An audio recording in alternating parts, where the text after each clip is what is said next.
Hello everyone, welcome back to a super original video that has never been done on this platform before. Don't look into that. Today, I'm going to be looking at filmmaking equipment from a website called Temu and seeing if they're actually any good. Now for those of you that don't know, Temu is an online marketplace that sells a variety of stuff. It's basically Amazon, if Amazon was made in a sketchy alleyway behind a dollar store. All the stuff they sell is really cheap, which makes it the perfect site for us broke college kids. Especially if you have an expensive hobby like filmmaking. So I browsed the site for a bit. I might have gotten a little carried away and bought a couple dozen random items I don't actually need, but I did buy some filmmaking equipment, stuff you'd probably want to get if you're just starting your filmmaking journey. So let's look at what I got and see if it's something I could legitimately use or if I just wasted my money.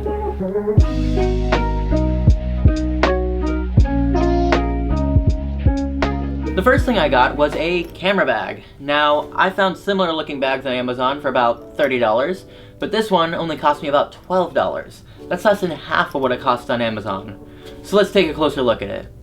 So here it is, and honestly, it doesn't look that bad. Now, it does feel pretty cheap compared to the other camera bags I've seen, but it also costs a lot less than them. On both sides of the bag, you have a pocket and a strap for extra storage.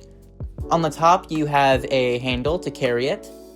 And on the back, you have some straps so you can wear it as a backpack. Opening it up, we've got the main storage compartment, and it comes with a lot of these little dividers that you can put in the bag to change the layout however you want.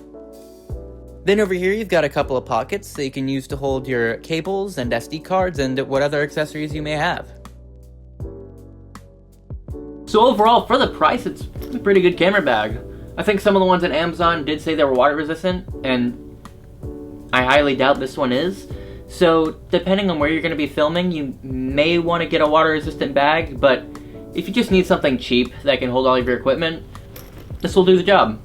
The next thing I got was the YT1680 camera tripod. This cost me about $22, and if you wanted to find a similar on-brand tripod on Amazon, it would cost you around $30 to $40. So let's check it out. So the tripod does come in this little carrying case, which is a nice inclusion because it really helps with traveling. But let's take a look at the tripod itself. Now, unlike the camera bag, this actually doesn't feel cheap. It's actually pretty high quality and well made. It's very sturdy, and it's got all the basic tripod stuff, like a leveler, the removable plate, and the extending legs. It also has a hook at the bottom if you want to attach it to something, and a handle you can turn to raise and lower the tripod head. Now for $20, I think this is actually really good. I'm honestly impressed.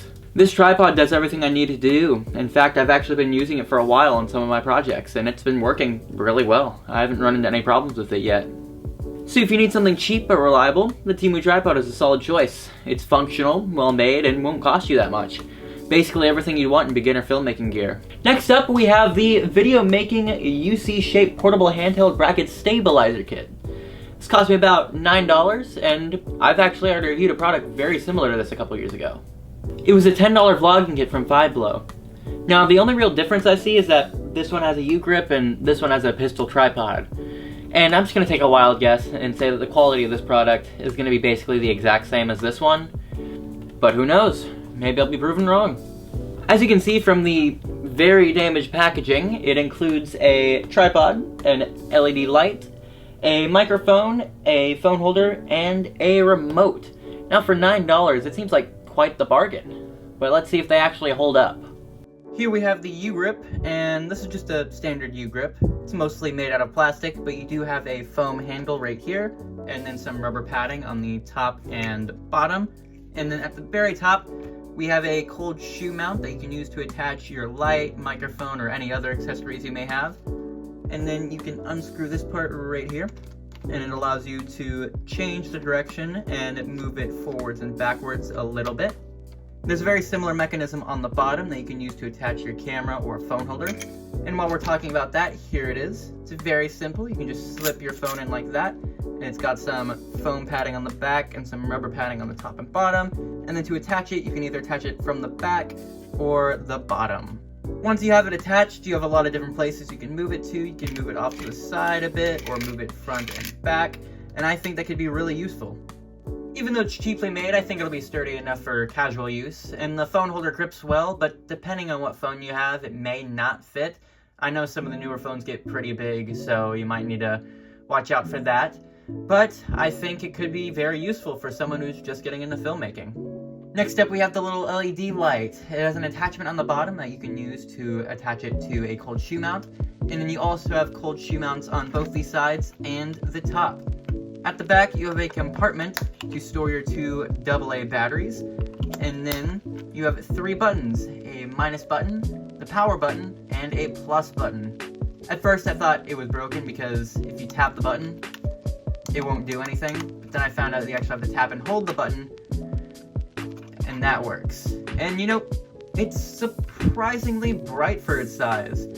I think this is the brightest setting. I can get a little bit brighter. So yeah, this is the brightest setting, and then if you want, you can just tap the minus button and then lower it down to its lowest setting. Obviously, it's not bright enough to be used as your main light source, but I think it'll be perfect for filling in shadows for your indoor shots. Here we have the microphone. You have this on the bottom to attach it to a cold shoe mount. You have a windscreen to help with wind. And then on the back, you have your attachment for your wire. You can plug it in right there. And on the bottom, you have a little clip to help with cable management. Now, this is very similar to other microphones I've looked at in the past. It's probably the cheapest feeling thing I've looked at so far, not only out of this product, but honestly, the entire video. Wait a second, hold on. Oh, that's fun. So, it looks like it just broke. This part right here, the very tip. Oh, fun, looks like the grill is broken as well. So, yeah, this isn't supposed to be like this. This is supposed to go on the very top of that. It's supposed to be like that, but it looks like it's just broken. I guess that proves my point about it feeling cheap. Yeah, let's go see if this thing even works. Okay, so thankfully the microphone does work. In fact, the audio you're hearing now is coming from the vlogging kit microphone. And it's surprisingly not bad. I don't know how to get these cheap microphones to sound so good. Now when I say good, I don't mean like professional quality or even anything close to that. But considering this is a cheaply made microphone, a part of a $9 kit, it's pretty good. If you're using your phone to record your videos, it'll probably be better just to use that. Most built-in microphones on Samsungs and iPhones will be much better than this. But if you're using your camera, however, this might be a slightly better option. It just really depends on what camera you're using, because it just might be a little bit better than your camera's built-in microphone. Last up, we have the remote. This might actually be the most useful item in this entire kit. It's really simple to use. All you do is just flip on the switch on the side, and you should see a blinking blue light. And then you go to your phone's Bluetooth settings and pair it through there.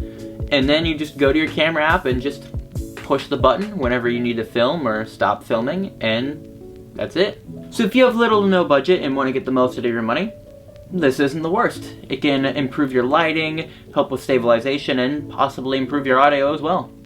And for $9, that's a pretty good deal for all you're getting. Even if you don't use the microphone or light, the grip and the remote alone would make it worth it. Finally, for our last product today, we have the super unidirectional condenser microphone. This cost me about $23, and it's a little bit difficult to compare to something else because there's just so many different variations of this on Amazon. It could range anywhere from $50 to $200. It really just depends on what brand you want to get.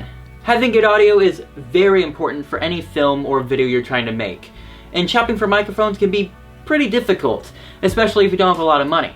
The vlogging microphone wasn't horrible, but hopefully since the focus of this product is the microphone itself, it'll end up being a lot better.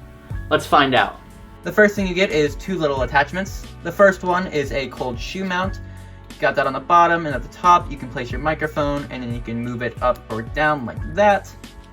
The second one is very similar, except it's got a different attachment. This is for a boom pole or a boom arm.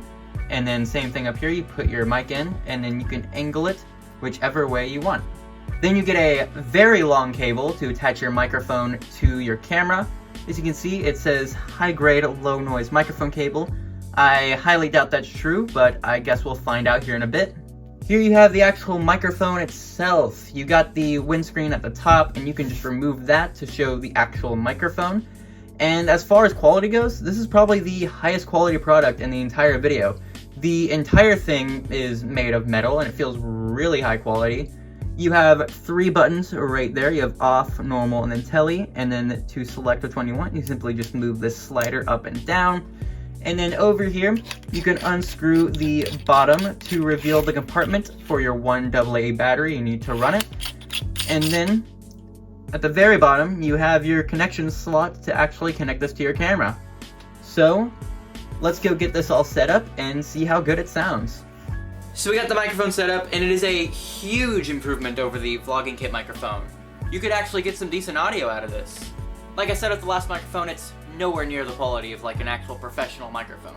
Whenever I say it's good or that it gets decent audio, I'm really speaking from the perspective of someone younger or someone who can't afford an actual professional microphone. There is a decent amount of noise in the background, so I guess the high-grade or low-noise cable isn't really working that well. But you could just put the audio through an audio removal software, and it should get rid of some of that background noise, which should mostly fix the issue. So overall, I'd say this little Temu experiment wasn't a complete waste of money. Now, will this stuff be able to replace your higher-end gear? The tripod might be able to, but the rest, absolutely not. But if you don't have a ton of money to just throw around, I think this is a great way to get some gear without spending too much. But anyways, that's going to be it for today, guys. Thank you so much for watching. If you liked the video, go ahead and hit that like button. If you didn't like the video, go ahead and hit it anyways. Alright, I'll see you next time.